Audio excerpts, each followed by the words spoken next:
W sir ভাত দিলাম। মিরাজ স্যারের কি অবস্থা? এক চামচ, 2 চামচ। খাওয়া দাওয়ার পর্ব চলছে, আপনারা লক্ষ্য করেন। এখানে প্রত্যেকেরই প্লেটে আস্তে আস্তে খাও। তোমাদের কি পড়েছে পাতে? খাও, সালাদ না খাও রেখে দাও, সমস্যা নাই।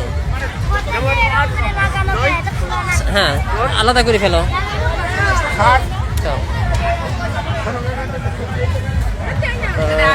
লক্ষ্য করছেন যে আমাদের মহিদুল ইসলাম উজ্জ্বল স্যার দই দিচ্ছেন, এবং এখানে আমাদের আরেক সহকর্মী বসির ভাই দই পরিবেশন করছে। এখানে জাহিদ স্যার বসে আছে, এবং এখানে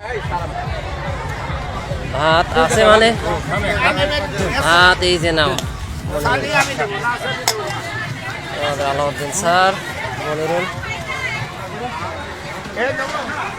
রাসেল, রাশেদ, রশিদ, মেয়েরা সহ এখানে প্রিন্সিপাল স্যার,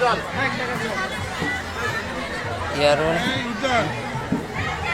জাহিদ স্যার। দই দিয়ে খাবারটা শেষের দিকে প্রায়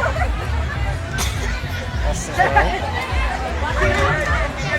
আমাদের মনিরুল আছে, আমাদের মনিরুল আমাদের সহকর্মী, সে যথেষ্ট পরিমাণ পরিশ্রমী এবং কাজের ছেলে। সে সুন্দর আমার কাছে, এটা তার মেয়েকে অনেক পরিবেশন করছে। ভালো হয়েছে রান্না, খেতে পারছো তো? ঝাল হয়নি বেশি? আচ্ছা ঠিক আছে, খাও।